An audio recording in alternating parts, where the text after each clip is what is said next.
तरह से मेरी एक दुआ होती है कि मुझे कभी किसी बात का रिग्रेट ना हो लाइफ में। मैंने जो भी लाइफ में किया, चाहे मैंने अच्छे काम, बुरे काम, अच्छे कामों का तो ऑब्वियसली रिग्रेट नहीं होगा। अगर मैंने कभी कोई ज़िंदगी में गलती की, या मैंने कभी कोई ज़िंदगी में गलत फैसला किया, या मैंने कभी कुछ ऐसा किया, बस अल्लाह मियां मुझे कभी रिग्रेट ना देना। अपने नाम से क्या करोगी? मुझे अभी लगता है कि यार इतनी मोहब्बत मिली है। एग्जैक्टली मुझे लगता है मैं शर्मिंदा हूँ अल्लाह ताला के सामने कि मैं कुछ नहीं कर पा रही। मैं लोगों के सामने शर्मिंदा हूँ।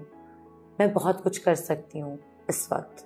अल्लाह ने मुझे वो मुकाम दिया है। हाँ, इस वक्त मुझे वो मुकाम दिया है हाँ। कि मैं बहुत कुछ कर सकती हूँ जो कि मैं अभी नहीं कर रही, बट मुझे करना है, वरना मैं अल्लाह ताला को मुंह नहीं दिखा सकती। तो अपने शो के थ्रू तुम कितना कुछ कर सकती? उसके थ्रू मैं कर रही हूँ। अच्छा, उसके थ्रू मैं कर रही हूँ, लेकिन मुझे लगता है वो कम है। मुझे बहुत, जितनी एनर्जी है आपके पास, एज है आपके पास, टाइम है, मुझे अपने लोगों के लिए कुछ करना है। मुझे जो जहाँ से मैं ताल्लुक रखती हूँ, जहाँ से मैं सिंध से ताल्लुक रखती हूँ, चाहे मैं पैदा हुई, चाहे वो थर हो, चाहे वो पंजाब हो, चाहे वो इतना पीछे क्यों रह गया वो इलाका?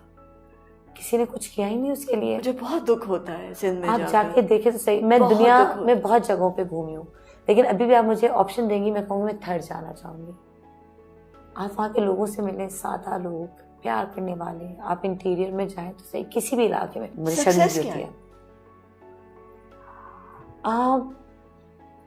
मैंने कभी मांगी नहीं, मैंने कभी शोहरत को चखा ही नहीं। मैं अम्मी को कहती हूँ कि उस तरह नहीं चखा कि मुझे नहीं पता। मुझे कोई आके कहते ना आपके साथ तस्वीर खिंचवानी है, आपके साथ ऑटोग्राफ चाहिए आपका, आप मेरी अम्मी को अभी भी कॉल करके पूछ लें। मैंने एक दिन अम्मी को कहा था, मैंने कहा अम्मी मैं ना सिर्फ एक दफ़ा ना ये चीज़ फील करना चाहती हूँ कि मैं सनम बलूच हूँ, मैं कुछ हूँ। तो अम्मी ने मुझे बहुत प्यार किया इस बात पे। मैंने कहा मुझे लगता है, मुझे समझ नहीं आता कि लोग, मैंने ऐसा क्या किया है कि लोग मेरे साथ तस्वीर खिंचवाते हैं। मैंने ऐसा क्या किया है कि लोग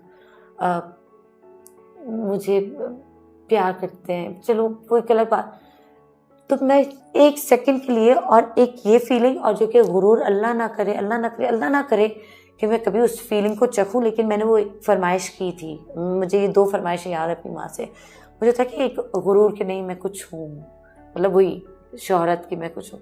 मैंने उस चीज़ को कभी चखा ही नहीं। मुझे आज तक नहीं पता कि उसका जायका क्या है शोहरत का, और फेलियर क्या है उसका। मुझे डर नहीं है, मुझे डर नहीं है, और इसलिए वो मेरे लिए एग्जिस्ट ही नहीं करता। आप गिरते हैं, उठते हैं। बचपन में कितनी दफ़ा हम गिरते हैं फिर उठते हैं। इसी तरह तो हम चलना सीखते हैं। हम खाना, हमें खुद नहीं खाना आता, हमें माँ बाप खाना खिलाते हैं अपने हाथ से, फिर हम खुद खाते हैं। फेल होंगे, गिरेंगे तो ही आगे बढ़ेंगे, तो ही उठेंगे, तो ही दौड़ेंगे। पहले हम क्रॉलिंग करते हैं, फिर खड़ा होना सीखते हैं, फिर चलना सीखते हैं, फिर भागना सीखते हैं। तो ये एक स्टार्ट है। फेल होना तो आपके लिए एक स्टार्ट है जिंदगी का, लाइफ का। और जिंदगी क्या है? जिंदगी खूबसूरत है, लेकिन अब मैं कहती हूँ कि जिंदगी आपकी है। जिंदगी आपको जीनी चाहिए अपनी मर्जी से, जिस तरह आप जीना चाहते हो। मैंने गलती ये की कि मैंने अपनी ज़िंदगी को, जिसमें मुझे ये भी है, हाँ मैं अपनी ज़िंदगी अभी भी मैं चाहूँगी कि मैं लोगों के नाम कर दूँ, बट लोग मुझे कहें कि इतने बजे उठो, इतने बजे सो, ये खाओ, ये पियो, ये बोलो, ये ना बोलो, ये पहनो, ये ना पहनो, ऐसी लगो, ऐसी ना लगो, बाल ये बनाओ, बाल वो ना बनाओ। नो, वो मेरी चॉइस होनी चाहिए। दैट्स, अल्लाह ने ज़िंदगी मुझे दी है, वो मेरा तोहफा है लाइफ का। उसको जीने का हक अल्लाह ने मुझे दिया है। लेकिन मैंने नोटिस किया है कि हमारे पास, हमारी सोसाइटी में लड़कियों की लाइफ को जीने का हक मर्दों को दिया गया है। चाहे वो आपका बॉयफ्रेंड हो, चाहे वो आपका दोस्त हो, चाहे वो आपका बाप हो, चाहे वो आपका भाई हो, चाहे वो आपका मियाँ हो, वो आपकी लाइफ को जीते हैं। मैं कहती हूँ क्यों? पहले मैं नहीं समझती थी, अब मैंने समझा कि नहीं, ज़िंदगी आपकी है, अल्लाह ने आपको दी है ना। वरना अल्लाह ताला मुझे क्यों पैदा करता? भैया आप ही को सनम बना देता, आप ही जीते जैसे आप सनम को बनाना चाहते हैं। आप ही फिर समीना, फिर आप ही बन जाते। समीना पी जाता, फिर अल्लाह ताला आपको बना देते। कोई किसी की लाइफ को जी नहीं सकता, उसको अपनी लाइफ खुद जीनी चाहिए। मेरे लिए लाइफ वो है जो मेरा तोहफा है, जो अल्लाह ने मुझे दिया, मुझे संभाल के रखना है तोहफा। आप मुझे कोई गिफ्ट देंगी, मैं किसी और को नहीं हैंड ओवर कर दूंगी। क्या समीना जी ने गिफ्ट दिया, प्लीज़ आप रख लें। क्यों? अल्लाह ने मुझे तोहफा दिया, वो मुझे रखना है। उसकी अमानत है, उसी को लौटानी है, उसी के पास जाना है।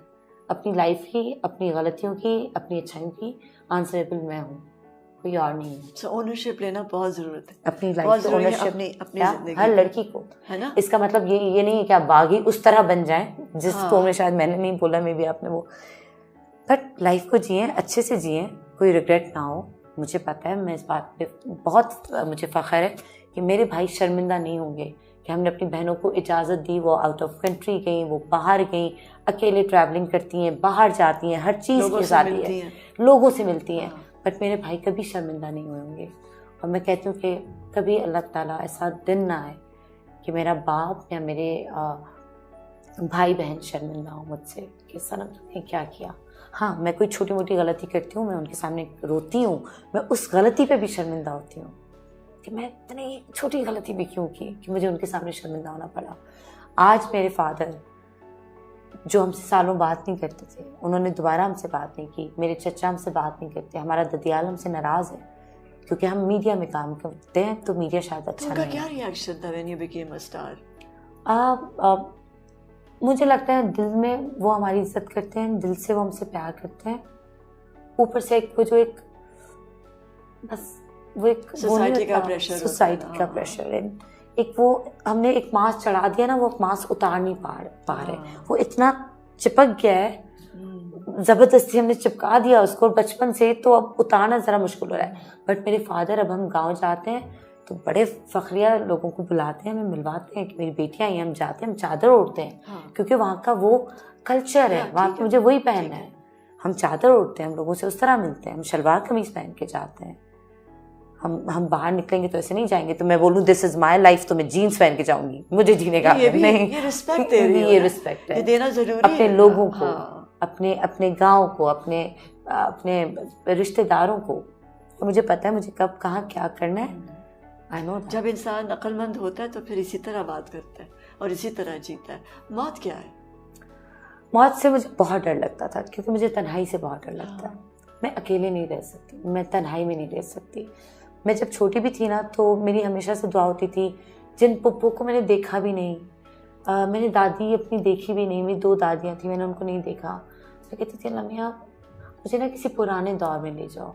मेरी अभी भी ये ख्वाहिश है कि आई विश मैं बहुत 100 साल पहले पैदा होती, मैं इस दौर में नहीं पैदा होती। मुझे लगता है मैं इस दौर के लिए नहीं हूँ। देखिए अब मैं कोशिश कर रही हूँ कि नहीं, मैं उस चीज़ को जहन से निकालूँ। मुझे लगता है कि मुझे ना अपने वो सारे रिश्तेदार चाहिए, मुझे मेरी दादियाँ चाहिए, मेरी नानियाँ चाहिए, मेरे दादा हो, मेरे रिश्तेदार, मेरी पुप्पो, सारे लोग चाहिए।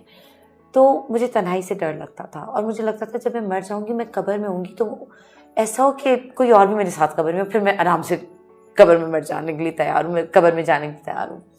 बट 2014 में मेरे कज़न की डेथ हुई। 22 साल का था, उसका मर्डर हुआ।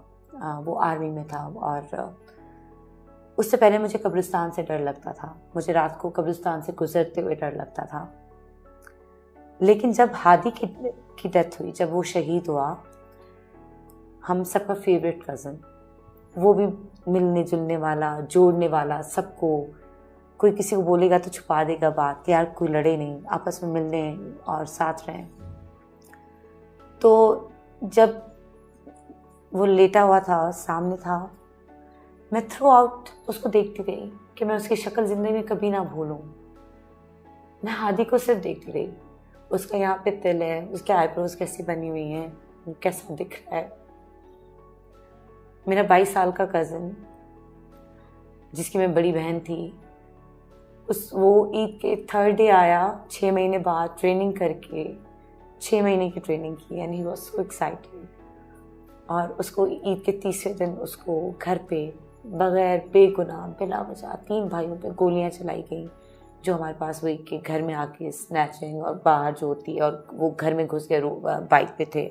आज तक वो नहीं मिले, हमें नहीं पता उसको किसने मारा, किसने उसका मर्डर किया। तो जब मेरा भाई, जब उसकी डेथ हुई ना, जब मैंने उसकी बॉडी देखी, जब मुझे उससे डर नहीं लगा, तो कब्रिस्तान में तो सबके प्यारे हैं, तो मैं कब्र से क्यों डरती हूँ? फिर मैं उनके प्यारों से क्यों डरती हूँ? जब मैंने उसकी बॉडी देखी तो अब मैं किसी भी जनाजे में जा सकती हूँ। जब मेरा महबूब, मेरा भाई, मेरा बच्चा मेरे सामने, तो फिर मैं किसी और के महबूब से क्यों डरूं कि नहीं हमें जनाजे से डर लगता है, हम नहीं देख सकते। अब मैं देख सकती हूँ, मुझे भी मरना है, मुझे भी जाना है।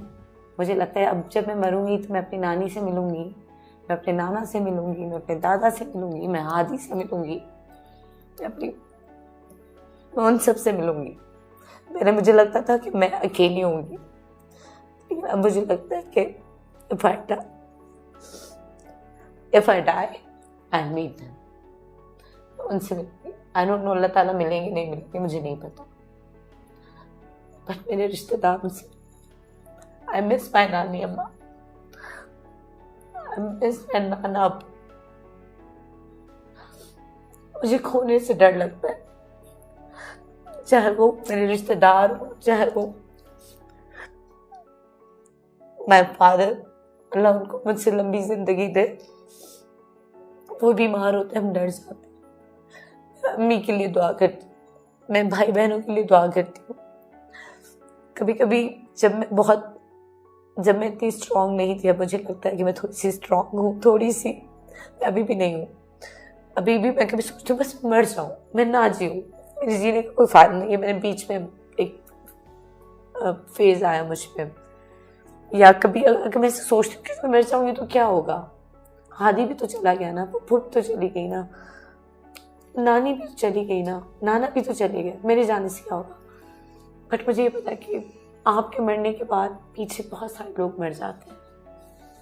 हमारी हर खुशी में, हमारी हर चीज़ में हमारे ये रिश्ते होते हैं। हम एक दूसरे से जिक्र नहीं करते कि कोई और अपसेट ना हो, बट हम उनको मिस करते हैं। तो अब मुझे मौत से डर नहीं लगता एटलीस्ट। अब मैं मौत से ऊपर आ गई। मुझे मौत से बहुत डर लगता था, बहुत डर लगता था, और मुझे इस बात की खुशी होती कि मुझे मौत से डर नहीं लगता। मुझे कब्रिस्तान से डर नहीं लगता, मुझे कब्र से डर नहीं लगता।